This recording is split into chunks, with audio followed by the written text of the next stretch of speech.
Finally दोस्तों, आज की इस वीडियो बात करें इरकॉन इंटरनेशनल स्टॉक के ऊपर। कल इस स्टॉक में 1% की गिरावट देखने को मिली और आज इस स्टॉक में लगभग 8% तक की गिरावट और हो सकती है। जी हाँ दोस्तों, आज इस स्टॉक में 8% की गिरावट और हो सकती है।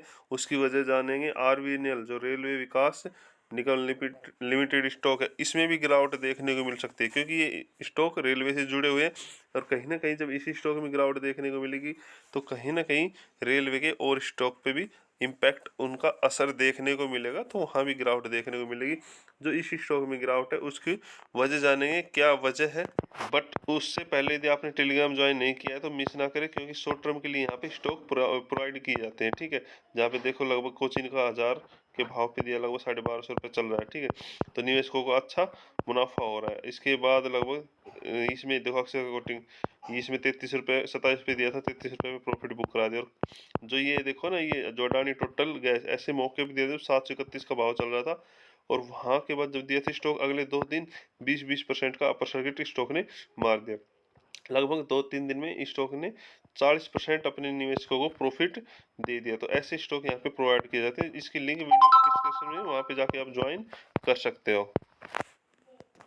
यहाँ पे देखिए, जो आज स्टॉक में गिरावट होगी वो क्या है, क्योंकि जो सरकार है, गवर्नमेंट है, वो 10% सस्ते भाव पर बेचने जा रही है हिस्सेदारी।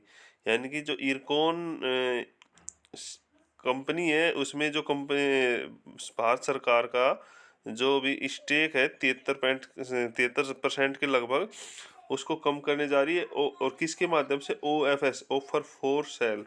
ठीक है, ऑफर फॉर सेल के माध्यम से उसको कम करने जा रही है। इससे क्या इम्पैक्ट होगा?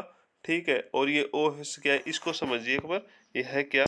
देख सकते, जो OFS है, ऑफर फॉर सेल, इससे क्या होता है कि एक तो ये है कि जब भी OFS किसी भी कंपनी का आया है और जिस भाव पे OFS आता है, तो इन्होंने कितने दिया? 154 रुपये लगभग। जो फिलहाल मौजूदा भाव चल रहा है वहाँ से 10% डिस्काउंट पे है। ठीक है, 10% डिस्काउंट पे है। तो जब भी OFS आता है तो लगभग जो भी शेयर का भाव उस वहाँ तक आता हुआ दिखाई दिया है, तो कहीं ना कहीं इसका भाव यहाँ तक आता हुआ दिखाई देगा। तो आज सुबह मॉर्निंग में जिनके पास भी इसके भाई जो भी निवेशक हैं, शेयर हैं, वो अपनी भाई वहाँ पे यदि बड़ी गिरावट अचानक से नहीं होती है तो मौके पे एग्जिट हो सकते हैं। क्योंकि जो आज 7 तारीख है, वहाँ पे तो जो अप्लाई ऑफर फॉर सेल के अप्लाई का जो मौका है वो नॉन रिटेलर यानी कि जो बड़े बड़े प्लेयर है ना, उनके लिए है। और जो कल 8 तारीख को है, वहाँ पे रिटेल जो भी निवेशक हैं वो इसमें अप्लाई कर सकते हैं। तो मेरे ख्याल से अप्लाई करने की ज़रूरत नहीं है।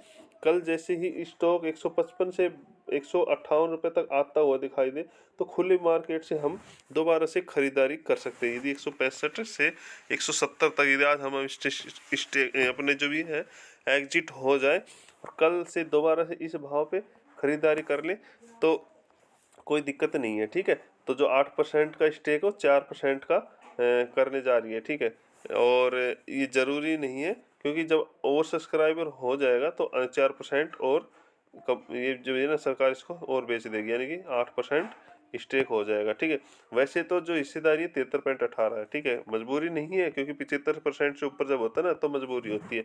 बट क्या है ना, कंपनी को ऑर्डर भर भर के मिले हुए हैं और उन ऑर्डर को पूरा करने के लिए क्या है ना, गवर्नमेंट फंड जुटा रही है। ठीक है, पैसे का इंतजाम कर रही है। कोई दिक्कत वाली बात नहीं है कि कंपनी अपना ये है, ये वो बेच रही है, ये वो है ना। तो ऐसे कोई बात नहीं है कि क्यों अपना स्टेक कम कर रही है, बट ओनली पैसा जुटाने के लिए कर रही है। ठीक है, तो ये जो है कल और आज, ठीक है, कल तो हमें मौका मिलेगा, दोबारा से ख़रीदारी कर सकते हैं। ठीक है, ये ऑफर फॉर सेल होता है। और कोई सवाल हो तो कमेंट करना।